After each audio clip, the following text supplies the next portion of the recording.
शांति शांति शांति। सर्वेभ्यो नमः। सबको सादर नमस्ते जी। भजन के लिए कोई नए व्यक्ति हो, कमला जी आपने कल दिया था, औरों को हम देंगे, प्रयास करिए। कोई गाना चाहते हो?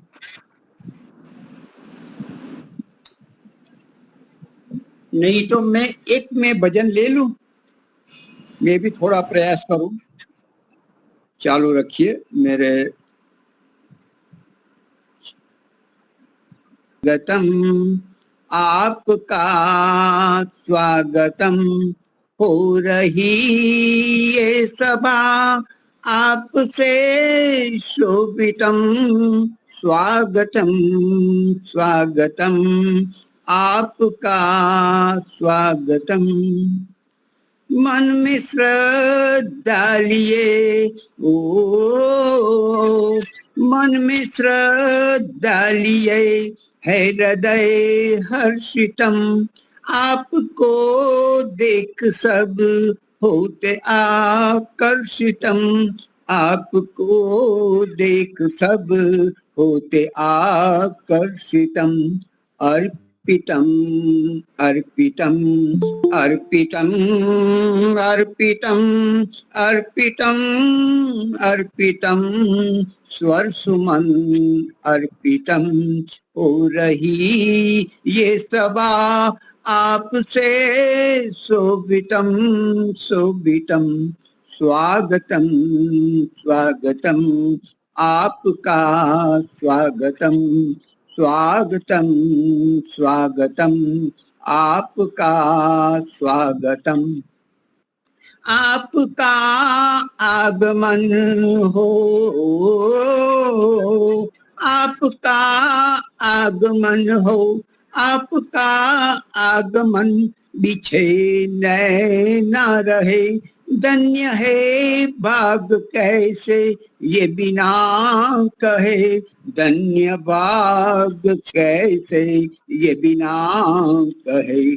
पुलकितम पुलकितम पुलकितम पुलकितम पुलकितम पुलकितम तन मेरा पुलकितम हो रही ये सभा, आपसे शोभितम स्वागतम स्वागतम आपका स्वागतम स्वागतम स्वागतम आपका स्वागतम। बाब का भोग है ओ,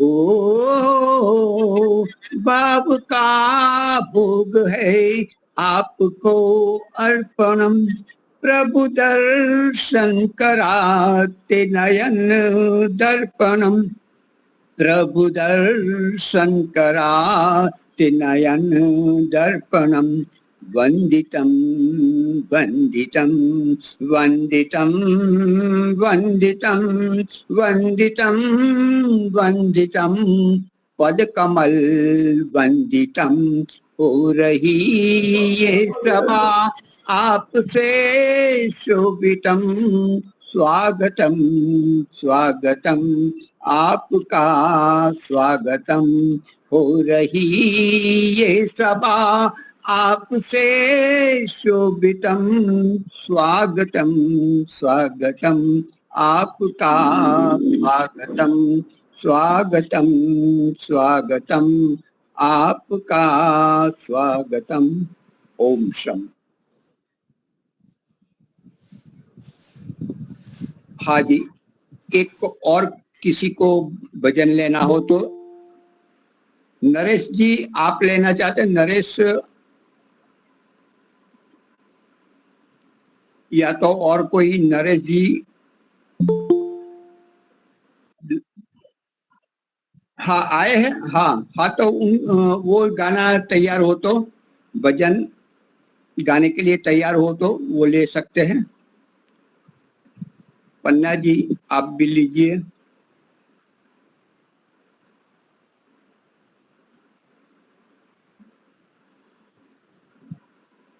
नाथ तू है, मेरा नाथ तू है।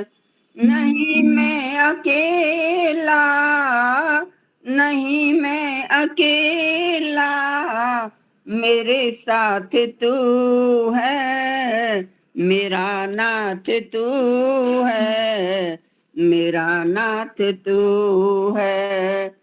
चला जा रहा हूँ मैं राह पर तुम्हारी, नहीं में हुए यह मेरा हाथ तू है, मेरा नाथ तू है, मेरा नाथ तू है। शेख रहेगी तो अपने जो कक्षा में जो आते हैं वो अपना जो कुछ जानते हैं संवाद के रूप में, गीतिका के रूप में, ये सब तो अगले शनिवार को पंडित जी आपका प्रवचन नहीं रहेगा।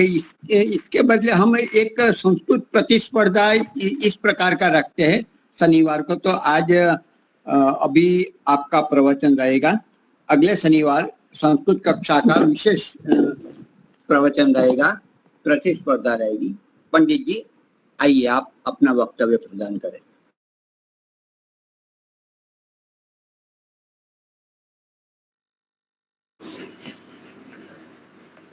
नमस्ते जी। आपकी आवाज कुछ ठीक नहीं थी तो मुझे समझ में नहीं आया आपने क्या कहा, परंतु इतना समझा कि अगले शनिवार को संस्कृत रक्षा से संबंधित कोई कार्यक्रम है।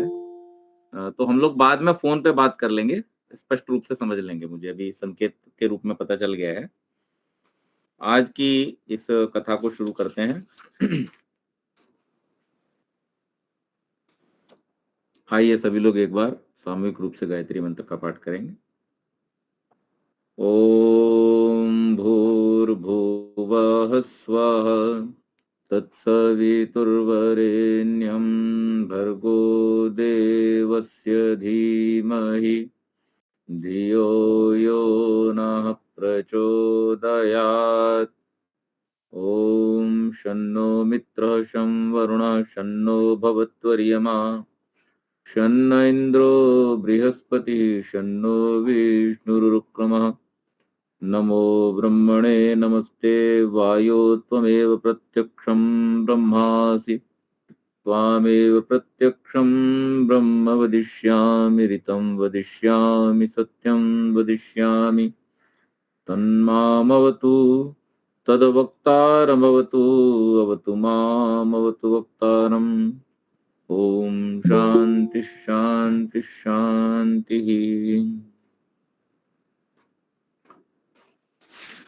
सत्यार्थ प्रकाश के 11वें समुल्लास का हम लोग पिछले कुछ अंकों से पाठ कर रहे हैं। बहुत बड़ा समुल्लास है और इसमें आर्यावर्तीय मत मतांतरों का खंडन मंडन किया गया है।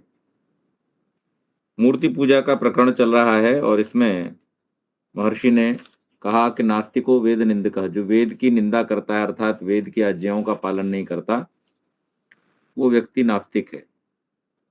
आगे कहते हैं इसी प्रकार ब्रह्मा से लेकर जैमिनी महर्षि पर्यंत का मत है कि वेद विरुद्ध को न मानना किंतु वेदानुकूल ही का आचरण करना धर्म है। क्यों? वेद सत्य अर्थ का प्रतिपादक है, इससे विरुद्ध जितने तंत्र और पुराण हैं वेद विरुद्ध होने से झूठे हैं कि जो वेद से विरुद्ध चलते हैं उनमें कही हुई मूर्ति पूजा भी अधर्म रूप है। मनुष्यों का ज्ञान जड़ की पूजा से नहीं बढ़ सकता, किंतु जो कुछ ज्ञान है वह नष्ट हो जाता है। इसलिए ज्ञानियों की सेवा संग से ज्ञान बढ़ता है, पाषाण आदि से नहीं। क्या पाषाण आदि मूर्ति पूजा से परमेश्वर को ध्यान में कभी नहीं ला सकता? कहते हैं नहीं। क्यों नहीं ला सकता?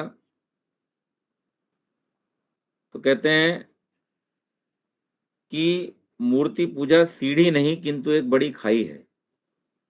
अभी कई बार आप जब मूर्ति पूजा के संबंध में चर्चा करेंगे तो लोग इस प्रकार का तर्क देते हैं कि भाई पहले व्यक्ति को सीखने के लिए, पहले व्यक्ति को समझने के लिए कुछ आधार की आवश्यकता होती है इसलिए वो चित्र को देख करके, मूर्ति को देख करके वहां पे अपना मन केंद्रित कर लेगा और उसके बाद में धीरे धीरे वो निराकार परमात्मा को भी जान जाएगा। परंतु ज्ञान की परंपरा में ये बात ठीक नहीं है, और इसलिए जो व्यक्ति इन चीजों में फंसा रहेगा वो कभी भी परमात्मा को जान नहीं सकता। इसलिए ऋषि कड़े शब्दों में इसकी निंदा करते हुए कह रहे हैं कि ये वास्तव में कोई सीढ़ी नहीं है, ये तो एक गहरी खाई है जिसमें गिरने के बाद कभी भी मनुष्य जो है वो ऊपर नहीं उठ पाता, बल्कि चकनाचूर हो जाता है, पुनः उस खाई से निकल नहीं सकता, किंतु उसी में मर जाता है। हाँ, छोटे धार्मिक विद्वानों से लेकर परम विद्वान योगियों के संग से सद्विद्या और सत्य भाषण आदि परमेश्वर की प्राप्ति की सीढ़ियां हैं। तो ज्ञान की प्राप्ति का जो क्रम है वो चेतन से चेतन को है। सबसे पहले चेतन परमात्मा से ऋषियों ने ज्ञान को प्राप्त किया और तदुपरांत ऋषियों के द्वारा यह ज्ञान परंपरागत तरीके से हम तक आया। अध्यापक छात्र को चेतन है दोनों, ज्ञान देने वाला भी ज्ञान लेने वाला भी, इसलिए दोनों एक दूसरे को ज्ञान दे सकते हैं। परंतु जड़ से चेतन को ज्ञान होना संभव नहीं है। तो इसलिए मूर्ति पूजा के विषय में जो बात कही जाती है, अच्छा, जैसे कई बार आपने देखा होगा, अभी जब ये गणेश उत्सव शुरू होता है, गणपति उत्सव शुरू होता है, तो अन्यान्य ढंग से आर्य विद्वान भी गणेश का जो स्वरूप है उसकी व्याख्या करते हैं और वो बताते हैं कि गणेश जी की सूंड का क्या मतलब है, गणेश जी के दांत का क्या मतलब है, गणेश जी के पेट का क्या मतलब है, गणेश जी के हाथों में जो अलग अलग चीजें हैं उनका क्या मतलब है, गणेश जी का जो सवारी मूषक है उसका क्या मतलब है, ऐसी सब बातें बताते हैं।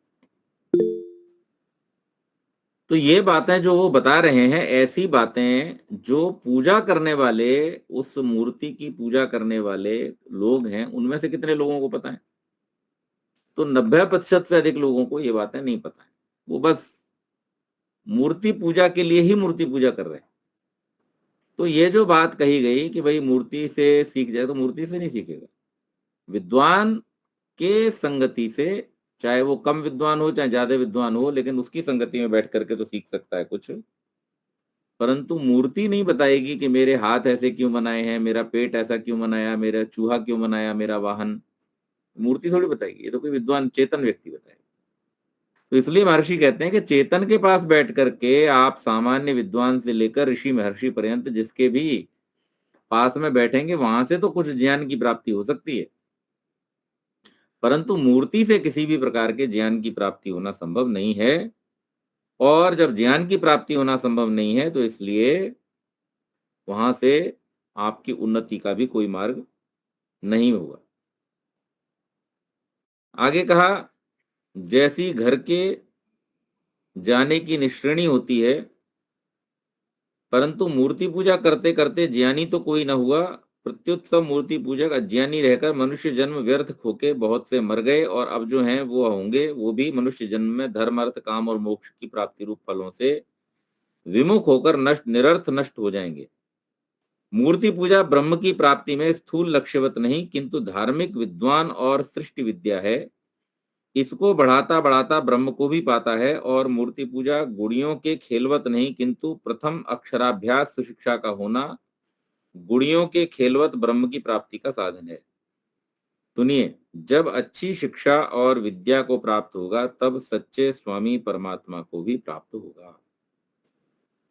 तो यहाँ पर स्पष्ट रूप से महर्षि कह रहे हैं कि कोई भी व्यक्ति अगर ऐसा सोचता है कि धीरे धीरे मूर्ति पूजा से वो ज्ञान बढ़ा लेगा, तो मूर्ति पूजा से ज्ञान नहीं बढ़ेगा, कभी भी नहीं बढ़ेगा, क्योंकि मूर्ति आपको ज्ञान नहीं देगी, आज भी नहीं देगी, कल भी नहीं देगी।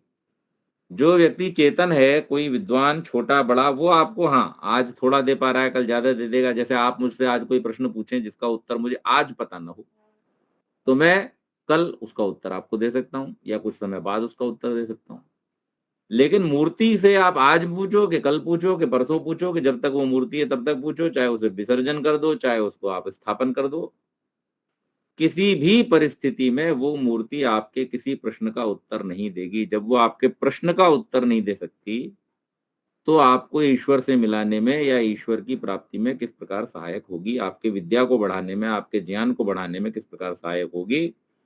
तो ये बात जो है वो महर्षि कहना चाहते हैं कि हमें मूर्ति पूजा के स्थान पर निराकार ब्रह्म की पूजा करनी चाहिए, उसकी उपासना करनी चाहिए, और उपासना करके हमें उसके साथ बैठकर उसके सामीप्य को प्राप्त करके अपने ज्ञान की वृद्धि करनी चाहिए। साकार में मन स्थिर होता है और निराकार में स्थिर होना कठिन है, इसलिए मूर्ति पूजा रहनी चाहिए। स्वामी जी कह रहे हैं साकार में मन स्थिर कभी नहीं हो सकता, क्योंकि उसको मन झट ग्रहण करके उसी के एक एक अवयव में घूमता और दूसरे में दौड़ जाता है। और निराकार अनंत परमात्मा के ग्रहण में यावत सामर्थ्य मन अत्यंत दौड़ता है तो भी अंत नहीं पाता। निरवयव होने से चंचल भी नहीं रहता, किंतु उसी के गुण कर्म स्वभाव का विचार करता करता आनंद में मग्न होकर स्थिर हो जाता है। और जो साकार में स्थिर होता तो सब जगत का मन स्थिर हो जाता, क्योंकि जगत में मनुष्य, स्त्री, पुत्र, धन, मित्र आदि साकार में फंसा रहता है, परंतु किसी का मन स्थिर नहीं होता जब तक निराकार में न लगावे, क्योंकि निरवयव होने से उसमें मन स्थिर हो जाता है। इसलिए मूर्ति पूजा करना अधर्म है। अब यहाँ ऋषि कह रहे हैं, ये बात जब कही गई कि साकार में मन लग जाता है, सामान्य बुद्धि से देखो तो आदमी यही कहता है, अरे कोई चीज सामने हो तो उसमें ध्यान लगाना आसान होता है।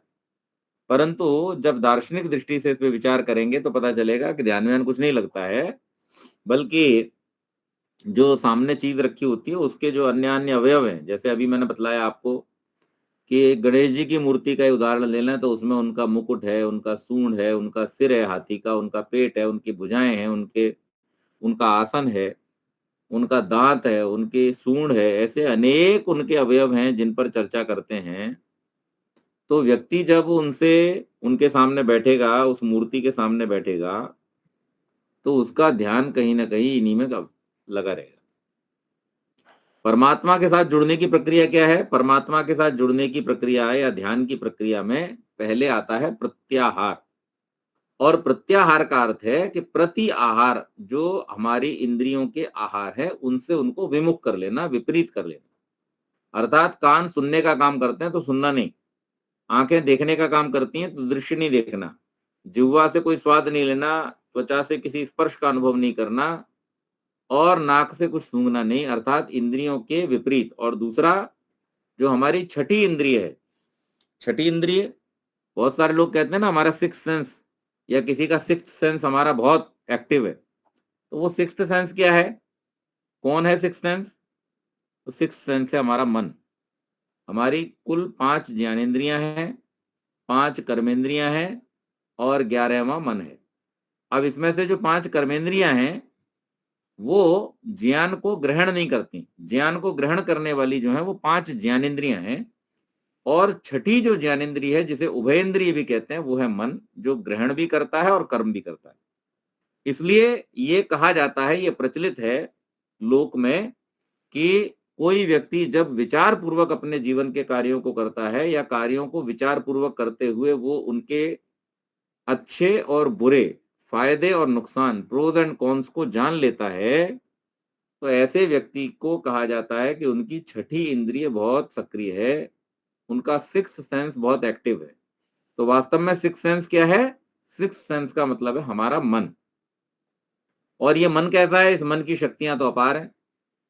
मन के विषय में तो स्पष्ट रूप से वेद कहता है, ये नेदम भूतम भुवनम भविष्यत परिगृहीतम अमृतेन सर्वम, ये न यज्जस्तायते सप्त होता तन्मे मन शिव संकल्पमस्तु। ये हमारा जो मन है ये तो भूत भविष्य वर्तमान सबको जानने वाला, सबको ग्रहण करने वाला है। और अगर कोई व्यक्ति अपने मन को साध लेता है तो ऐसे व्यक्ति के मन में अनेक प्रकार का ज्ञान उत्पन्न होता है, और वो ज्ञान के माध्यम से भूत भविष्य और वर्तमान को जान सकता है। और या फिर इसको हम और सरलीकृत करके कहें तो इस बात को इस रूप में समझा जा सकता है कि कोई व्यक्ति जिसने जो पहले हुआ है पास्ट में जो हुआ है, भूत में जो हुआ है, उसको और वर्तमान को यदि ठीक प्रकार से समझ लिया है और जिसका मन स्थिर है, वो भविष्य की कल्पना भी उसके आधार पर बड़े अच्छे से कर सकता है। तो इस प्रकार से ये मन हमारा बहुत शक्तिशाली है। अब इस मन को आपने लगा दिया काहे में? स्थूल पदार्थ में। स्थूल पदार्थ में जब आप मन को लगाने की कोशिश करेंगे, तो सबसे बड़ी बात यह है कि मन सूक्ष्म है और पदार्थ आपका जो सामने रखा हुआ वो स्थूल है। तो मन तो उसमें कभी लगेगा नहीं। लगेगा क्या? उसमें इंद्रिय लगेगी। आप किसी न किसी रूप में अपनी किसी इंद्रिय को लगाएंगे उसमें, और किसी इंद्रिय को क्या? आंख को ही लगाएंगे जो मुख्य इंद्रिय है। और मुख्य इंद्रिय आंख को जब आप उसमें लगाएंगे, उसको देखेंगे, तो उसमें जब आप अपना ध्यान केंद्रित करने का प्रयास करेंगे, तो आपका ध्यान केंद्रित नहीं होगा, किसी हालत में नहीं होगा, बल्कि इधर उधर ही मंडराता रहेगा। तो प्रत्याहार की प्रक्रिया किसी भी साकार वस्तु को सामने रख करके हो ही नहीं सकती। प्रत्याहार करने के लिए आपको अपने मन को अंतर्मुखी करना पड़ेगा। और अंतर्मुखी करने का सबसे बढ़िया उपाय क्या है? मैंने पिछली बार संकेत किया था कि हम अंधकार को देखने का प्रयास करें, और फिर जब हम अंधकार को देखने का अभ्यास कर लेंगे, मुझे नहीं पता आप में से कितने लोगों ने पिछले 2 हफ्ते में ये अभ्यास किया, लेकिन करना चाहिए था, तो आपको उसका लाभ होता। और जब अंधकार को देखने का प्रयास आप ठीक प्रकार से कर लेंगे, तब फिर आप धारणा की स्थिति में पहुंचेंगे। अंधकार को देखने का मतलब क्या है? प्रत्याहार, यानी हर चीज से अपने आप को, अपनी इंद्रियों को बैक करना, हटाना। और जब वो हो जाएगा, तो जो कहा गया ध्यानम निर्विषयम मनः, तो निर्विषय हो जाने का मतलब है कि इंद्रियों के जो विषय हैं उनसे हट जाना, मन के जो विषय हैं उनसे हट जाना, और उनको एक विषय ईश्वर में लगा देना या आत्म चिंतन में लगा देना। इसका नाम है ध्यान करना। तो इसलिए ये तभी हो सकता है जब हम किसी साकार वस्तु की अपेक्षा हम परमपिता परमेश्वर के स्वरूप को जानने के लिए, उसके विस्तार को, उसके इस अखिल ब्रह्मांड को और उसकी कृपाओं को समझने के लिए जब प्रयत्नशील होंगे। दूसरी हानि बतलाई कि करोड़ों रुपए मंदिर आदमी व्यर्थ होते हैं। ये मैंने पिछली बार चर्चा कर दी थी। अब इसके बाद तीसरा व्यभिचार आदि, चौथा धर्म अर्थ काम मुक्ति का साधन मान करके उसी में लगे रहते हैं और असली धर्म अर्थ काम मोक्ष से दूर हो जाते हैं। पांचवा नाना प्रकार की विरुद्ध स्वरूप नाम चरित्रयुक्त मूर्तियों के पुजारी। अब यही आपने देखा ही है कि संसार में धर्म के नाम पर इतने झगड़े चल रहे हैं, इतने सारे वैमनस्य चल रहे हैं कि ये क्यों हुआ है? ये एक पूजा पद्धति के न होने के कारण से। हमारे ऋषि महर्षियों ने स्पष्ट निर्देश किया कि समस्त पृथ्वी और पृथ्वी पर रहने वाले जितने भी लोग हैं, इस ब्रह्मांड के अन्यान्य ग्रहों पर भी अगर कोई लोग बसते हैं, तो उन सब का रचनाकार, इस पूरे ब्रह्मांड का रचनाकार और ऐसे जो और भी ब्रह्मांड है उन सब का रचनाकार जो परमात्मा है वो एक ही है। एकम सद विप्राह बहुधा वदंती। वह परमेश्वर एक है, उसके गुणों के कारण उसके अनेक नाम हैं, परंतु उसकी सत्ता एक ही है और वो सर्वव्यापक है। उसको कहीं जाने आने की जरूरत नहीं पड़ती। तदेजति तन्नयजति तद्दूरे तद्वंतिके इत्यादि वेद मंत्रों से ऋषियों ने इस बात को प्रमाणित किया और कहा कि वो परमात्मा एक है, और इसलिए प्रत्येक मनुष्य को चाहिए कि उसी परमात्मा की, उसी सृष्टिकर्ता की, उसी न्यायकारी पाप पुण्य फलदाता की, उसी गुरु आचार्य राजा और न्यायाधीश की हम सब उपासना किया करें। ये निर्देश जो हमारे ऋषियों का था, अगर धरती पर उपस्थित सब मनुष्यों ने माना होता, तो आज इस प्रकार का कोई भी झगड़ा इस धरती पर नहीं होता। अभी आप देखिए हमारे एक पड़ोसी देश में क्या भयानक स्थिति उत्पन्न हुई है, और उस स्थिति के उत्पन्न होने का जो कारण है वो यही धार्मिक विवाद है। क्या कि कुछ लोगों ने अपनी पूजा पद्धति अलग मान ली, कुछ दूसरे लोगों ने अलग मान ली, और लोगों लेकर के बंटवारा हो गया कि हमारी बात सही है, तुम्हारी बात सही है, तुम जिसको मानते हो ईश्वर के रूप में वो ज्यादा ताकतवर है, या हम जिसको मानते हैं वो ज्यादा ताकतवर है। इस तरीके की जो विवाद की स्थिति बनी, उसका परिणाम ये है कि आज जो भी वहां पर हो रहा है, वो परिस्थिति इस संसार के पहले लगभग 58 देशों में हो चुकी, और आगे कई सारे देश इस लाइन में हैं जहां पर ये स्थिति बहुत जल्दी होने वाली है। तो इस प्रकार का जो विरोध है, विरोधाभास है, ये इसी कारण से होता है कि पूजा पद्धति हमारी ठीक नहीं है। हम ईश्वर को ठीक प्रकार से नहीं जानते, नहीं मानते, और उसके परिणाम से हम लोग भ्रमित होते हैं और भ्रमित होकर के अनेक प्रकार के झगड़ों में फंस जाते हैं। छठा, उसी के भरोसे शत्रु आदि का पराजय। ऐसी इतिहास में बहुत सारी घटनाएं हुई कि भगवान ही सब ठीक करेंगे। आज भी बहुत सारे लोग कहते रहते हैं कि भगवान ही न्याय कर देंगे। भगवान का न्याय यही है कि भगवान ने आपको शक्ति दी है ना विरोध करने की, आप कीजिए। आपको परमात्मा ने बुद्धि दी है धर्म के साथ खड़ी होने की और अधर्म के साथ से हटने की। श्री कृष्ण अर्जुन को यही समझाते रहे कि इन सब का जितने भी दुराचारी अधर्मी लोग हैं, इनका न्याय तो परमात्मा करेगा ही, परंतु उस न्याय के होने की अवस्था में तुम किधर खड़े होना चाहते हो, धर्म के साथ में या अधर्म के साथ में, ये बात तुम्हें विचार करनी है। अगर तुम चाहते हो कि तुम धर्मात्मा कहलाओ, तुम धर्म के साथ में खड़े हो जाओ। अगर तुम चाहते हो कि तुम भी अपयश को प्राप्त करो, तो तुम अधर्म के साथ बेशक खड़े हो जाओ या धर्म का साथ न दो। दोनों ही परिस्थितियों में आप अगर धर्म का साथ नहीं देते हैं, जो ठीक है उस बात का आप साथ नहीं देते हैं, और आप गलत बात का विरोध नहीं करते हैं, तो दोनों ही परिस्थितियों में आप बराबर अपराधी होते हैं। क्यों? क्योंकि आपने सत्य की स्थापना में, धर्म की स्थापना में अपना जो अंश है वो नहीं दिया। और इसलिए जो ये इस प्रकार की घटनाएं होती हैं, उन घटनाओं में वो लोग जो उन घटनाओं को कर रहे हैं और वो लोग जो उन घटनाओं को सह रहे हैं, दोनों ही बराबर के अधिकारी। क्यों? क्योंकि उन्होंने उन घटनाओं के होने तक का जो इंतजार है, जो प्रतीक्षा है वो की। सही समय पर रोकना चाहिए था।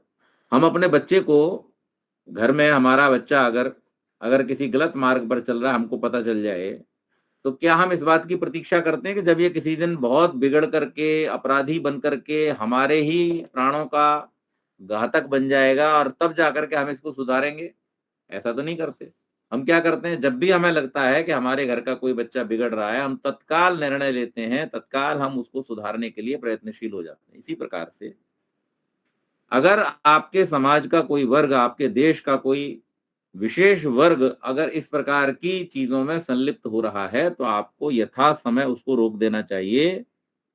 और जिन देशों ने भी इसमें लापरवाही की, उन देशों की स्थितियां कैसी गंभीर हैं, ये आप संसार का बहुत सारा न्यूज़ सुन करके पता कर सकते हैं। तो महर्षि यहाँ पर स्पष्ट रूप से कह रहे हैं कि हमको ये चाहिए कि हम ईश्वर के भरोसे न बैठे रहें, बल्कि ईश्वर तो न्याय करेगा ही, हम अपना जो भाग है, अपनी जो पोजीशन है उसको क्लियर करें कि हम धर्म के पक्ष में हैं या अधर्म के पक्ष में हैं, हम न्याय के पक्ष में हैं या अन्याय के पक्ष में हैं, हम सदाचारियों के पक्ष में हैं या दुराचारियों के पक्ष में। सातवां, जब कोई किसी को कहे कि हम तेरे बैठने के आसन व नाम पत्थर धरे, तो ऐसा उस पर क्रोधित होकर वार्ता व गाली प्रदान करता है, वैसा ही जो परमेश्वर की उपासना के स्थान पर हृदय और नाम पर पाषाण आदि की मूर्तियां धरते हैं, उन दुष्ट बुद्धियों का सत्यानाश परमेश्वर क्यों न करे। तो ये यहाँ पर व्यंग्यात्मक स्वामी जी ने लिखा। फिर आठवां, भ्रांत होकर मंदिर मंदिर देशांतर में घूमते दुख पाते। अब आप देखिए, इस समय देशाटन के लिए जाना एक बात है, सामाजिक कार्यों के लिए जाना एक बात है, परंतु इस बात को लेकर के मन में जगह जगह पर भटकते फिरना कि हमें तो भगवान यहाँ नहीं मिला, वहां मिल जाएगा, वहां जाके हमारे सारे दुख दारिद्र्य दूर हो जाएंगे, ये बात निश्चित रूप से अज्ञानता की है, मूर्खता की है, और इससे कभी भी मनुष्य को सुख प्राप्त नहीं होता। अपितु यात्रा के अनेक दुख प्राप्त होते हैं, धन आदि की हानि होती है, और कई बार तो ऐसी जगहों पे जाकर के लोग लुट भी जाते हैं। तो ये जो अज्ञानता है, ये जो इस प्रकार का एक विरोधी जो ज्ञान फैला हुआ है, विरुद्ध ज्ञान जो फैला हुआ है, वेद के विरुद्ध ज्ञान, इसके कारण से भी लोग अनेक प्रकार के दुखों को उठाते हैं।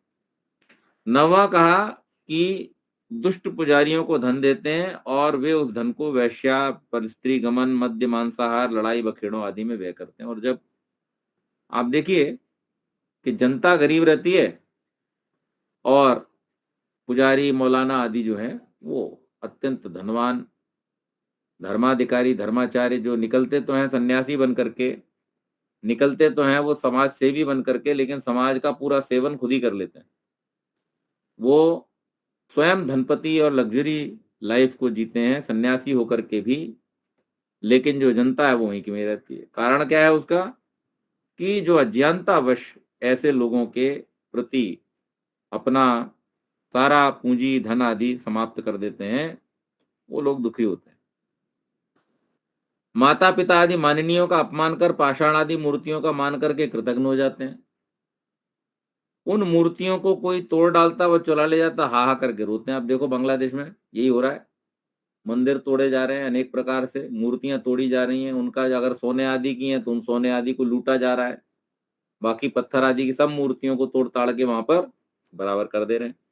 तो इससे दुख तो होता ही है। आपने कोई चीज बहुत सारा धन लगा करके, बहुत सारा परिश्रम करके, बहुत सारी अपनी भावनाओं को जोड़ करके बनाई है, उस चीज को जब तोड़ा जाता है, नष्ट किया जाता है, तो निश्चित रूप से दुख होता है। लेकिन वो गलती किसकी है? आपने जब किसी चीज को ला करके बनाया तो आपको ये भी चाहिए था कि आप ऐसी प्रक्रिया वहां पर चलाएं। इस प्रकार के प्रकल्प, मंदिरों का जो स्थान है वो क्यों है, मंदिरों के विषय में हमें ये समझना पड़ेगा। मंदिरों का एम्पावरमेंट करना बहुत जरूरी है। हमारे मंदिर जो हैं वो शक्ति केंद्र बने, और इसीलिए आप देखते हैं पुराने समय के बहुत सारे मंदिरों को क्या कहा जाता है? शक्ति पीठ कहा जाता है, ज्योतिर्लिंग कहा जाता है। तो इसके पीछे एक साइंस है, इसके पीछे एक फिलॉसफी है। उस फिलॉसफी, उस साइंस को हमें समझना होगा कि ये शक्ति पीठ का क्या अर्थ है, ये ज्योतिर्लिंग का क्या अर्थ है, और इनसे हमें क्या सीखना है, इनसे हमें क्या करना है, इनको किस प्रकार से हमें इस्तेमाल करना है, या किस विधा को लेकर के, किस विज्ञान को लेकर के, या किस प्रकार की भावना को लेकर के ये बनाए गए। तो ये हमारे जो मंदिर हैं, इन मंदिरों का सही इस्तेमाल ये है कि वहां पर हम 4 तरह की कम से कम एक्टिविटी चलाएं। एक एक्टिविटी होनी चाहिए वहां पर, सबसे बड़ी जो एक्टिविटी है वो तो उपासना की है, कि वो हमारे जो मंदिर हैं वो उपासना का केंद्र होने चाहिए, और वहां से जो हमारी धार्मिक और आध्यात्मिक पिपासाएं हैं, हमारी जो धार्मिक और आध्यात्मिक जिज्ञासाएं हैं, उनको शांत करने के लिए, उनको तृप्त करने के लिए, या उनको दिशा निर्देशन देने के लिए योग्य पुरोहित ब्राह्मण वहां पर होने चाहिए। ये पहला। दूसरा, हमारे मंदिर शिक्षा का केंद्र होने चाहिए। और शिक्षा का केंद्र क्यों होने चाहिए? क्योंकि हर मंदिर के साथ में गुरुकुलों का समन्वय अगर कर दिया जाए तो वहां पर जो धन आदि आता है उसका सदुपयोग होगा। साथ ही साथ में योग्य ब्रह्मचारी वहां पर तैयार होंगे उन योग्य ब्राह्मणों के निर्देशन में, और उनके द्वारा समाज में जो ब्राह्मण, क्षत्रिय, वैश्य और शूद्र चारों प्रकार के वर्णों के जो भी योग्य लोग हैं उनको उस प्रकार से वहां पर स्थापित किया जाएगा। तीसरी चीज है शक्ति, सुरक्षा।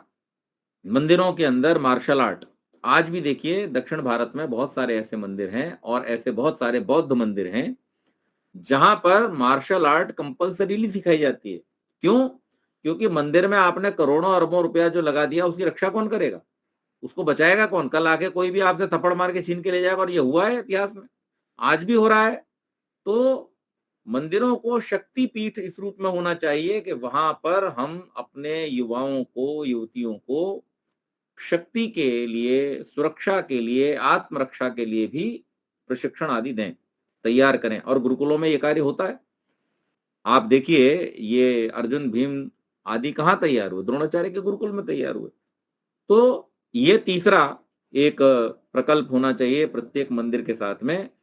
और चौथा मंदिर का प्रकल्प जो है वो है रोजगार, व्यापार। कि प्रत्येक मंदिर अपने आप में एक इकोसिस्टम है। जब इतनी सारी गतिविधियां वहां से जुड़ती हैं कि वहां पर आध्यात्मिक कार्य भी हो रहे हैं, तो अनेक प्रकार की पुस्तकों का व्यापार वहां से हो सकता है। वहां पर शिक्षा का कार्य चल रहा है तो वहां पे अनेक प्रकार के रोजगार के अवसर उत्पन्न होते हैं।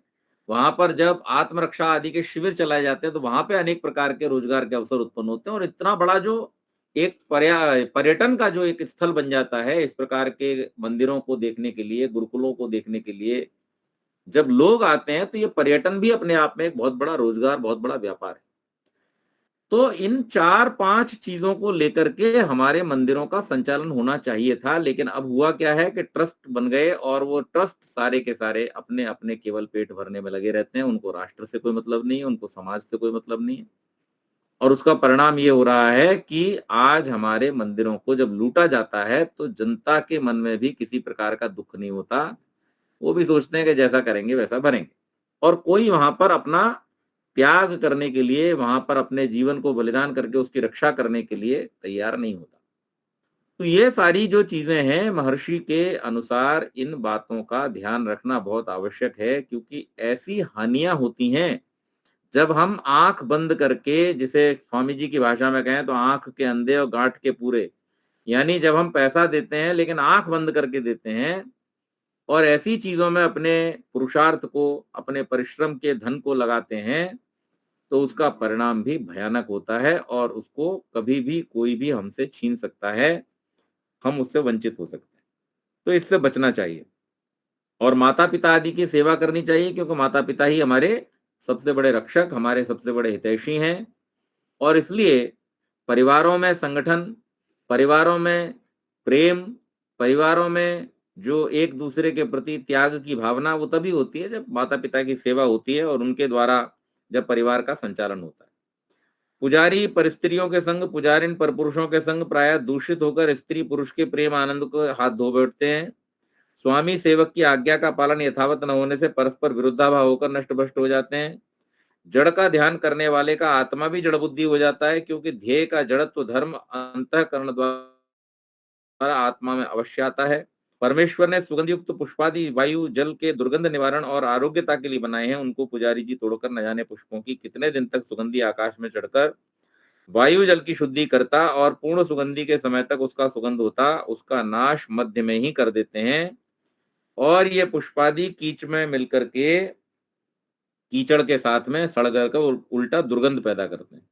पत्थर पर चढ़े हुए पुष्प, चंदन और अक्षत आदि सबका जल और मृत्तिका से वियोग होने मोरी व कुंड में आकर सड़कर इतना दुर्गंध आकाश में चढ़ता है जितना कि मनुष्य के मल का। तो ये हम जो सुगंधित पदार्थ हैं, जिनके द्वारा परमात्मा ने इस सृष्टि को साफ सुथरा रखने की, सुंदर बनाने की व्यवस्था की है, उनको भी इस मूर्ति पूजा के कारण से अनेक प्रकार से हम हानि पहुंचाते हैं, उनको नष्ट करते हैं और उनसे सुगंध की जगह दुर्गंध पैदा होती है। तो इससे इसलिए बचना बहुत आवश्यक है। आगे कहा, प्रश्न किया कि किसी प्रकार की मूर्ति पूजा करनी करानी नहीं, और जो अपने आर्यावर्त में पंचदेव शब्द परंपरा से चला आता है, उसका यही पंचायतन पूजा, जो कि शिव विष्णु अंबिका गणेश और सूर्य की मूर्ति बनाकर पूजते हैं, यह पंचायतन पूजा है व नहीं? तो स्वामी जी उत्तर देते हैं, किसी प्रकार की मूर्ति पूजा न करना, किंतु मूर्तिमान जो नीचे कहेंगे उनकी पूजा अर्थात सत्कार करना चाहिए। वह पंचदेव पूजा या पंचायतन पूजा शब्द बहुत अच्छा अर्थ वाला है, परंतु विद्याहीन मूढ़ों ने उसके साथ उत्तम अर्थ को छोड़कर विकृष्ट निकृष्ट अर्थ पकड़ लिया। जो आजकल शिवादि पांचों की मूर्तियां बनाकर पूजते हैं, उनका खंडन तो अभी कर चुके, पर जो सच्ची पंचायतन वेदोक्त और वेदानुकूलोक्त देव पूजा और मूर्ति पूजा है, वो सुनो। मानो वधि पितरम मोत मातरम आचार्य उपनय मानो ब्रह्मचारणम इच्छते अतिथिर गृहानुपगच्छते गच्छेत अर्चत प्रार्चत प्रिय मेधासु अर्चत त्वमेव प्रत्यक्षम ब्रह्मासि त्वामेव प्रत्यक्षम ब्रह्म वदिष्यामि कथम एको देव इति स ब्रह्मत्यदित्याचक्षते मातृदेवो भव पितृदेवो भव आचार्य देवो भव अतिथि देवो भव और पितृभिर भ्रातृभिश्चैताः पतिभिर देवैस्तथा पूज्या भूषैस्त्याव्याश्च बहु कल्याणमीप्सुभिः पूज्यो देवत्पति देववत्पति। अब ये सारे के सारे श्लोक और वेद वाक्य जो हैं, इनके माध्यम से ऋषि ने बतलाया कि प्रथम माता मूर्तिमती पूजनीय देवता अर्थात संतानों को तन मन धन से सेवा करके माता को प्रसन्न रखना। हिंसा अर्थात ताड़ना कभी न करना। दूसरा, पिता सत्कर्तव्य देव, उसकी भी माता के समान सेवा करना। तीसरा, आचार्य जो विद्या का देने वाला है, उसकी तन मन धन से सेवा करना। चौथा, अतिथि जो विद्वान धार्मिक निष्कपट सबकी उन्नति चाहने वाला जगत में भ्रमण करता हुआ सत्य उपदेश से सबको सुखी करता है, उसकी सेवा करना। और पांचवा, स्त्री के लिए पति और पति के लिए स्त्री। ये 5 देवता हैं, इनकी पूजा करनी अर्थात इनका यथा योग्य सत्कार करना चाहिए। ये सच्ची पंचायतन पूजा है। पंचायतन पूजा का मतलब अपनी मनमानी। अब देखिए आप, आजकल एक प्रकरण चल रहा है, एक सन्यासी हैं जिनका नाम है राम भद्राचार्य जी। और उन्होंने क्या किया है कि उन्होंने एक वाक्य बताया अपने भाषण में कि स्वामी जी ने गलती कर दी, स्वामी दयानंद सरस्वती जी ने गलती कर दी, ये गलती कर दी कि उन्होंने राम कृष्ण आदि को काल्पनिक कहा। अच्छा, फिर उनका जब विरोध हुआ तो उन्होंने अभी एक दूसरा स्टेटमेंट जारी कर दिया। दूसरा स्टेटमेंट जारी करते हुए क्या कहते हैं कि देखो, राम और कृष्ण जो हैं आर्य समाजी उनको भगवान नहीं मानते। अब मेरा एक प्रश्न है, आप चाहें तो इसको इंटरनेट पर शेयर भी कर सकते हैं।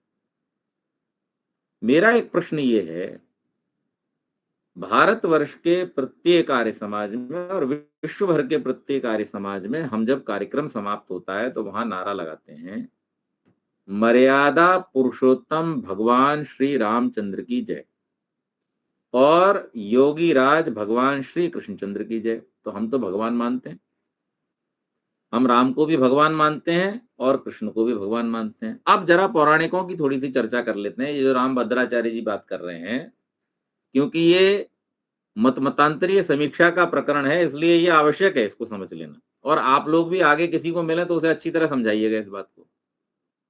तो हमने पौराणिक से पूछा, भाई आप श्री कृष्ण और श्री राम को भगवान मानते हो, कैसे भगवान मानते हो? तो कहते हैं जी वो भगवान के अवतार हैं। तो हमने कहा फिर सोच के बताओ, आप भगवान का अवतार मानते हो उनको? कि नहीं जी, वो विष्णु भगवान के अवतार है। अच्छा जी, विष्णु भगवान के अवतार है। तो जिस समय रामचंद्र जी धरती पे थे उस समय विष्णु जी कहाँ थे? ओ नहीं नहीं नहीं नहीं, ये मतलब ऐसा नहीं है, आप समझे नहीं बात को। भगवान विष्णु के अवतार तो हैं, लेकिन पूरा अवतार नहीं है। अब आप देखो कि उन्होंने अपने ही मुंह से कहां तक ले आए, पहले भगवान, भगवान से फिर विष्णु भगवान, विष्णु भगवान से फिर उनके भी अंश के अवतार है, पूरे अवतार नहीं है, क्योंकि विष्णु जी तो वहां बैठे हैं वैकुंठ में। और जब विष्णु जी वैकुंठ में बैठे हैं उस समय रामचंद्र जी धरती पे अगर है तो ये पूरे पूरे अवतार तो नहीं हो सकते, थोड़े से अवतार है। इसी तरह से कृष्ण जी, तो इसका मतलब ये है कि आर्य समाजी तो पूरी श्रद्धा के साथ, पूरी भक्ति के साथ, पूरी अवधारणा के साथ में कहता है भगवान श्री राम की जय, भगवान श्री कृष्ण की जय। लेकिन पौराणिक व्यक्ति बेचारा कंफ्यूज है, जानता ही नहीं वो भगवान मान भी रहा है कि नहीं मान रहा है। दूसरी बात, आर्य समाज में महर्षि दयानंद ने और उसके बाद में जितने भी हम जैसे ऋषि के, आर्य संस्कृति के और वेदों के सेवक लोग हुए, विद्वान लोग हुए, उन सब ने जितना भी श्री राम और श्री कृष्ण के चरित्र को गाया है उसमें उनके जो दिव्य गुण हैं, जो उनकी वीरता, उनकी विद्वत्ता, उनकी चरित्रवानता, उनका अपने माता पिता के प्रति, अपने राष्ट्र के प्रति, अपने समाज के प्रति जो समर्पण का भाव, जो किसी भी प्रकार की ईर्ष्या द्वेष से रहित प्रवृत्ति, उस बात की चर्चा की है आर्य समाजों में। लेकिन जो इस बात का दावा करते हैं कि हम भगवान मानते हैं और आर्य समाजी भगवान नहीं मानते, उन्होंने इन्हीं महापुरुषों के ऊपर कितने लांछन लगाए। किसी ने चोर कहा, किसी ने छलिया कहा, किसी ने जाति द्रोही कहा, किसी ने स्त्री विरोधी कहा, किसी ने उनको शूद्रों का भक्षक कह दिया। ऐसे न जाने कितने सारे आरोप उनके ऊपर लगाए। तो आप किधर भगवान मान रहे हो? आप तो भगवान मानते ही नहीं, आप तो उनकी निंदा करते हो। आप तो उनके जीवन के ऊपर अनेक प्रकार के आरोप लगाते हो, आप भगवान नहीं मानते उनको। भगवान अगर राम और कृष्ण को कोई मानता है तो वो केवल और केवल और केवल आर्य समाज ही है और इसके अलावा कोई नहीं। तो सच्चे अर्थों में राम और कृष्ण को भगवान मानता है। तो इसलिए महर्षि दयानंद सरस्वती ये बात कहते हैं कि हमें आंख बंद करके काम नहीं करना है, बल्कि विद्वत्तापूर्ण तरीके से अपने ज्ञान को बढ़ा करके, तर्क की कसौटी पर खरा उतार करके और ऐतिहासिक पक्षों को ध्यान में रखते हुए अपने जीवन में निर्णय लेना है कि हमें क्या करना चाहिए और क्या नहीं करना चाहिए। तो यहाँ पर जो पंचायतन पूजा की बात की कि भाई हम तो शिव जी की मूर्ति बना के, विष्णु जी की मूर्ति बना के पूजा करते हैं, ये पंचायतन पूजा है। स्वामी जी कहते हैं ये पंचायतन पूजा नहीं है, ये तो आपने मनगढ़ंत पूजा बना ली है। अपने मनमाने तरीके से खिलौने बना लिए और उन खिलौनों को धर करके खुद ही मनमाने ढंग से। अच्छा आप मुझे बताइए, कश्मीर से लेके कन्याकुमारी तक, असम से गुजरात तक और पूरे विश्व में जहां कहीं भी पौराणिक हिंदू हैं, क्या कोई दो पंडितों की पूजा पद्धति एक दूसरे से मिलती है? नहीं मिलती। कारण क्या है? उसका कारण ये है कि पद्धति है ही नहीं। वो मनमाने ढंग से जो कुछ भी, जिसको जो मंत्र याद है, कुछ भी श्लोक याद है, कोई पुराण का श्लोक बोल रहा है, कोई उपनिषद का श्लोक बोल रहा है, कोई वेद का एक आध मंत्र याद कर लिया वो बोल रहा है। क्या कर रहे हैं, कैसे कर रहे हैं, कोई सुपारी रखवा रहा है, कोई चावल रखवा रहा है, कोई फूल रखवा रहा है, कोई फल रखवा रहा है, कोई दूध फैला रहा है, कोई दही फैला रहा है, कोई शहद फैला रहा है, कोई चंदन लपेट रहा है। एक पूजा पद्धति नहीं हो पाती। उसका कारण ये है कि जो प्रक्रिया वैज्ञानिक नहीं है, जो प्रक्रिया शास्त्र सम्मत नहीं है, उसके अंदर एक रूपता बिठाना संभव नहीं है। वो मनमाने ढंग से की जाने वाली प्रक्रिया हर मन के द्वारा अलग प्रकार से की जाएगी। परंतु अब आप ये देखिए कि जितने भी वैदिक विद्वान हैं, उन सबके यज्ञ कराने की प्रक्रिया, यज्ञ का साकल्य बनाने की, जो उसकी सामग्री बनाई जाती है, जो उसमें स्विष्टकृत की विधि की जाती है, उस सब के लिए एक जैसी विधि है। हाँ, बहुत सारे ऐसे लोग हैं जो यहाँ पर भी मनमानी करते हैं। काबुल में सब घोड़े नहीं होते, काबुल में गधे भी होते हैं। तो इसी प्रकार से आर्य समाज में भी रहने वाले सारे लोग ईमानदार, सारे लोग नियमों का पालन करने वाले, सारे लोग वेद के अनुकूल चलने वाले या सारे लोग वेदों का स्वाध्याय करने वाले हो, ऐसा नहीं है। लेकिन अधिकांशता की बात की जाती है कि जैसे काबुल घोड़ों के लिए प्रसिद्ध है, इसी प्रकार से आर्य समाज जो है, उसमें अधिकांश लोग जिस पूजा पद्धति का या जिस उपचार पद्धति का, यज्ञ पद्धति का उपयोग करते हैं, वो एक जैसी है। कारण उसका ये है कि वो ऋषि प्रणीत है। महर्षि दयानंद सरस्वती ने जिस पद्धति को दिया है, ऋषि प्रणीत होने के कारण से उसमें मनमानी आदि करने का कोई स्थान नहीं। तो कहने का अभिप्राय ये है कि इसी प्रकार से जो आप मनमाने ढंग से किसी को भी कि ये भगवान है और ये भगवान नहीं है और इसको हम भगवान मानेंगे और उसको भगवान नहीं मानेंगे और ये भगवान बड़ा और वो भगवान छोटा, हंसी आती है कि इस प्रकार के विचार व्यक्ति के मन में आ भी कैसे जाते हैं कि भाई ईश्वर इस संसार को बनाने वाला एक है और वेद का मंत्र इतना स्पष्ट कह रहा है, ऋग्वेद का मंत्र कह रहा है, एकम सद विप्रा बहुधा वदंती, कि अरे भाई उस ईश्वर के, उसके गुण कर्म स्वभाव के आधार पर अनेक नाम हैं। जैसे एक व्यक्ति अपने जीवन में पुत्र होता है, भाई होता है, पति होता है, पिता होता है, ऑफिसर होता है, सेवक होता है, सब कुछ होता है। एक ही आदमी होता है लेकिन उसको अनेक कामों से, अनेक जो उसके व्यवहार हैं, अनेक जो उसके संबंध हैं, उसके कारण से अनेक नामों से पुकारा जाता है। इसी प्रकार से परमात्मा के अनंत कार्य हैं, अनंत कार्यों के कारण से उस परमात्मा के अनंत संबंध हैं, अनंत संबंधों के कारण से उसके अनंत गुण हैं और इन गुण, कर्म और स्वभाव के आधार पर उसके अनंत नाम भी हैं। तो परमात्मा की इन शक्तियों के, भिन्न भिन्न शक्तियों के कारण से उसके जो नाम है, उन नामों को अलग अलग भगवान मान करके और फिर आपस में झगड़ा करना, इससे बड़ी मूर्खता संसार में कुछ हो नहीं सकती। और आज सारा का सारा मनुष्य समुदाय जो दुखी है, जो पीड़ित है, जो इतने सारे नाना प्रकार के झगड़ों में फंसा हुआ है, उसका कारण सिर्फ यही है कि महर्षि ने और उससे पहले ब्रह्मा से लेकर जैमिनी पर्यंत ऋषियों ने जो हमको पद्धति दी कि हम एक ईश्वर के उपासक बने जिसने इस संसार को बनाया और उसी के आज्ञानुसार अपने जीवन को हम चलाएं, सृष्टि नियमों के अनुसार अपने जीवन को चलाएं, एक दूसरे के प्रति प्रेमपूर्ण व्यवहार को अपनाते हुए अपने जीवन को चलाएं, संगच्छध्वम संवदध्वम संवो मनांसि जानताम, इस प्रकार की भावना को रख करके हम समानी बाकूति समान अर्ध्यानि वह, ऐसी भावना को मन में रखते हुए हम सहना भवतु सहनो भुनक्तु की भावना को रखते हुए हम जब अपने जीवन में आगे बढ़ेंगे तो निश्चित रूप से हमारा जीवन सुखी होगा। तो इस संसार में आज भी भूमंडल पर अगर सुख चाहिए तो इस बात की प्रेरणा सबको लेनी होगी, इस बात को ऋषियों की सबको मानना पड़ेगा कि हम उस परमेश्वर को जाने, माने और उसी के आज्ञानुसार अपने जीवन को चलाएं, परस्पर प्रेम पूर्वक, जैसे एक परिवार के सदस्य रहते हैं, वसुधैव कुटुंबकम की जो भावना ऋषियों ने हमको दी, उसको अपनाते हुए एक दूसरे के हित में अपना हित माने, एक दूसरे के सुख में अपना सुख माने, तभी हमारा कल्याण होना संभव। आज की इस चर्चा को मैं यहीं समाप्त करता हूं। मन क्षुब्ध है, मैं आपको सत्य बताता हूं, मुझे तो कई रातों से नींद भी नहीं आती, 3-3 4-4 बज जाते हैं मुझे और मैं यही चिंता करता रहता हूं। मेरे मन में ये विचार घूमता रहता है कि कैसा ये बुरा समय मानवता पर आया है, और इतनी क्रूरता, इतनी हिंसा कैसे कोई कर सकता है? हम तो इस बात की कल्पना भी नहीं कर सकते।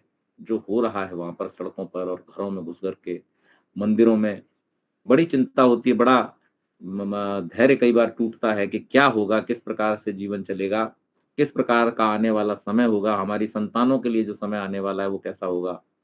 हम लोग जहाँ एक और राष्ट्र को जगाने का काम करते हैं, राष्ट्र में हम फिर से चेतना भरने का काम करते हैं, हम इतनी पुस्तकों का सृजन कर रहे हैं इसलिए कि हमारे बच्चे उनको पढ़ें। हम देखते हैं कि हम स्थान स्थान पर जाते हैं और हमें लोगों से निवेदन करना पड़ता है। होना तो ये चाहिए कि लोग हमसे वो पुस्तकें मंगाएं कि पंडित जी आप हमारे बच्चों को पढ़ने के लिए ये अच्छी पुस्तकें जो आपने बनाई है दीजिए। लेकिन हम निवेदन करते हैं कि भाई आप अपने यहाँ के विद्यालयों में हमको मिलवाइए, आप अपने यहाँ के समाज सेवकी लोगों से हमसे मिलवाइए, अपने परिवारों के बच्चों के लिए पुस्तकें लीजिए। हमारे हिंदू और जो अपने आप को वैदिक धर्मी कहने वाले लोग हैं, उन लोगों से हमें अनुनय विनय करनी पड़ती है अच्छी चीज देने के लिए। और दूसरी तरफ एक ऐसा समाज बढ़ रहा है जो आपको कत्लेआम करने के लिए बिल्कुल तैयार है, आपके लिए बस उन्हें एक मौका चाहिए। आज अगर हम नहीं जागे, हमने अपनी संतानों को ये शिक्षा नहीं दी कि जीवन को कैसे जिया जाना है, हमने अपनी संतानों के मन में अगर वीरता का संचार नहीं किया, अपने गौरवशाली इतिहास से अगर उनको परिचित नहीं कराया और उनके अंदर सोए हुए जो हमारे जो शेर हैं, जो आज डरपोक बन करके जरा सा झगड़ा होता है और छुप करके बैठ जाते हैं घरों के अंदर और एक दूसरे को मरता हुआ देखने के लिए तत्पर रहते हैं, इनके अंदर अगर हमने आत्मबल और सामाजिक बल नहीं जगाया, तो निश्चित मान लीजिए आने वाला समय बहुत अच्छा होने वाला नहीं है। हम भी बच नहीं पाएंगे। हम कबूतर की तरह आंखें बंद कर लें तो बिल्ली हमें नहीं खाएगी, ऐसा नहीं होगा। तो इसलिए हम सब इस बात पर विचार करें और हम लोग जो प्रयास यहाँ से मुंबई से कर रहे हैं, राष्ट्र भर में हम जाते हैं, देश भर में हम जाते हैं, जाकर के हम बच्चों को उनके अंदर राष्ट्रीय चेतना, सामाजिक चेतना जगाने का कार्य जो पुस्तकों के माध्यम से और अपने कोर्सेज के माध्यम से कर रहे हैं, आप लोग उससे जुड़े।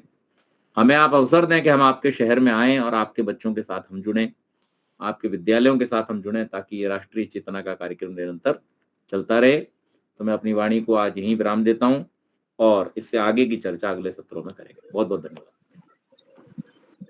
आपने बहुत ही बढ़िया बात कही, सत्य कहा। जो श्रीलंका में हुआ था, जो अभी बांग्लादेश में हुआ, ये कभी भी यहाँ भी हो सकता है यदि हम अपने बच्चे को, अपने पीढ़ी को ये अभी कुछ वर्ष पहले की बात है, यही अफगानिस्तान में हुआ था, यही बर्मा में हुआ था, यही सोमालिया में हुआ, यही सीरिया में हुआ। ये सब हमारे जीवन की घटना है। हम अभी 44 वर्ष के हैं। हमने अपने देखते देखते देखा है कि बड़े बड़े देश पूरे के पूरे नष्ट कर दिए गए, उनकी पूरी संस्कृति नष्ट कर दी गई, लोगों को जो वहां के स्थानीय निवासी थे मार मार करके। और अपने देश में देखिए ना, आप बंगाल को देखिए, आप केरल को देखिए, आप कश्मीर को देखिए, आप राजस्थान के कुछ हिस्सों को देखिए, आप हरियाणा के कुछ हिस्सों को देखिए, आप पूरे नॉर्थ ईस्ट को देखिए, सब खत्म हो चुका है। आप वहां न कुछ कर सकते हैं, ना आप जमीन ले सकते हैं, ना आप वहां पर जाकर के चैन से अपने जीवन को बिता सकते हैं। ये सब हमारी आंखों के सामने हो रहा है, पर हम फिर भी कबूतर की तरह आंखें बंद करके बैठे। जितना हो सके हम नाना के योग से या तो फिर हम किसी भी प्रकार से जो कर रहा है उसको सहयोग करके अपनी पीढ़ी को जगाए, आने वाली पीढ़ी को जगाए और कुछ करे। इतना भी हमारे पास धन कम नहीं है कि हम नहीं दे सकते अपने संस्था को। ऐसे भी वो जाने वाला है, विदर्भ में ले जाए, लूट जाएंगे। तो इससे बढ़िया है कि जीते जी थोड़ा थोड़ा करके भी बांटते जाए, आगे चलाते जाए और जो अच्छा काम करे उसको सहयोग देते जाए। तो हम ये तो कर सकते हैं। और समय हो चुका है, क्या अधिक का है, तो मैं अपने इलाहाबाद के जो भाई साहब है उनको मैं कहता हूँ अपना शांति पाठ उद्घोष करवाए। बिल्कुल चलेगा ही नहीं। सब लोग बहुत चैतन्य होकर के शांति पाठ करेंगे, इसके बाद जय घोष होगा। ओम ध्यो शांति अंतरिक्षं शांतिरो सदय शांति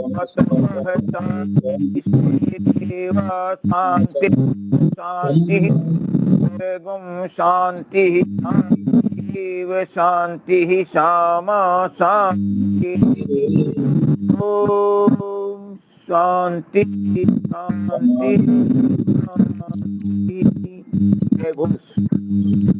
जो बोले सो अभय जय मर्यादा भगवान राम की जय जय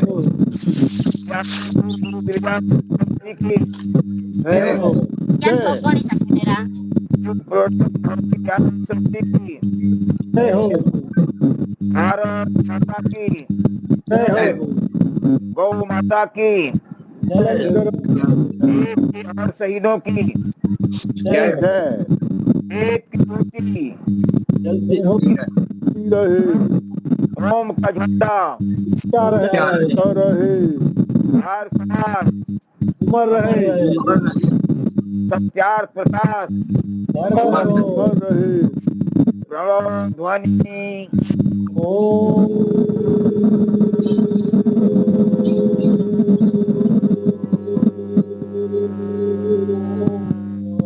बहुत विकट आ रही है, तो हमें जगना होगा, सहयोग करना होगा। केवल प्रवचन से काम नहीं चलेगा। मुनि जी ने जो बात कही है उस बात पर मैं आपको एक छोटा सा उदाहरण देना चाहता हूँ और आप उसको गंभीरता से समझें। अभी जब दिल्ली में दंगे हुए थे तो उस समय एक मुस्लिम व्यक्ति को पकड़ा गया उन दंगों के अपराधी के रूप में, और दूसरे दिन सुप्रीम कोर्ट के 5 वकील उसको छुड़ाने के लिए वहां पहुंच गए। जिन वकीलों का आपको करोड़ों रुपया देकर के भी अपॉइंटमेंट तक नहीं मिलेगा, ऐसे 5 वकील उसको छुड़ाने के लिए उस मुस्लिम व्यक्ति को वहां पहुंच गए। क्यों पहुंच गए? वो बिना पैसे के तो नहीं पहुंचे, लेकिन उनका एक ऐसा संगठन है और ऐसे अनेक संगठन हैं जो इस प्रकार के लोगों को बैकअप देते हैं, सपोर्ट देते हैं कि वो जो गलत काम करें उस गलत काम के करने के बावजूद भी उनको कानून के पंजे से बचाया जाए। जबकि हमारे अनेक लोग प्रतिदिन शहीद हो रहे हैं, मारे जा रहे हैं, अच्छा काम करते हुए, जो धर्म का काम कर रहे हैं, जो राष्ट्रभक्ति राष्ट्र चेतना का काम कर रहे हैं, जो बच्चों को संस्कार देने का काम कर रहे हैं, उनको सड़कों पर मार दिया जा रहा है और उनके लिए किसी प्रकार का कोई बैकअप हिंदू समाज के पास में नहीं है। और इसके अभाव में बहुत सारे लोगों ने इस क्षेत्र को छोड़ दिया, बोले हमें क्या पड़ी, हम क्यों इस चक्कर में पड़े रहे। लेकिन फिर भी जो लोग हैं, आज हमें ये इस बात के लिए जागना पड़ेगा कि हम अगर फ्रंट में आके लड़ नहीं सकते, हम अगर ज्ञान में उससे उतने मजबूत नहीं है कि हम सामने आकर के इस प्रकार की चीजों को कह सकें या इस प्रकार का लेखन आदि का कार्य कर सकें, तो कम से कम हम फाइनेंशियल सपोर्ट तो दे सकते हैं, जिससे लोगों के पास में बैकअप रहे अपना, कम से कम उनके पास में ये एक जज्बा रहे कि हमारे साथ कोई तो खड़ा है। हम कम से कम उनको संख्या के रूप में तो सपोर्ट दे सकते हैं। लेकिन हम लोगों ने तो जैसे बिल्कुल चद्दर ओढ़ रखी है कि अब हमारे ऊपर तो कुछ नहीं होने वाला, हम ऐसे ही बचे रहेंगे, सुरक्षित रहेंगे। ये ऐसा होने वाला नहीं है। अब सत्य से पीछा छुड़ा लेने से या सत्य से मुंह मोड़ लेने से सत्य बदलता नहीं है। तो इसलिए हमें चाहिए कि हम जैसे लोग जो इस समाज को सुरक्षित करने के प्रकल्पों में लगे हुए हैं, उनको आप लोग सपोर्ट करें और हर प्रकार से जो भी आपके पास सामर्थ्य है, चाहे तन से, चाहे मन से, चाहे धन से, जिस रूप में भी कर सकते हैं, आप हमें केवल सपोर्ट करें। काम करने के लिए तो हम लोग दिन रात लगे हुए हैं, 24 घंटे हमारा काम चलता रहता है, लेकिन कम से कम हमें आप लोगों से, क्योंकि वो समय बहुत दूर नहीं है। ये आंकड़ों पे मत जाइए, सरकारी आंकड़े जो कहते हैं 100 करोड़ और 50 करोड़ और 25 करोड़, कुछ नहीं है। आप सब बटे हुए हैं। आप 20 करोड़ भी एक जगह इकट्ठे नहीं है, आप 10 करोड़ भी एक जगह इकट्ठे नहीं है, तो आपकी संख्या का कोई महत्व ही नहीं रह जाता। इसलिए हमें आज जागने की आवश्यकता है, और हम अगर अपने पड़ोस अड़ोस में देख करके जाग जाए तो बहुत अच्छा है।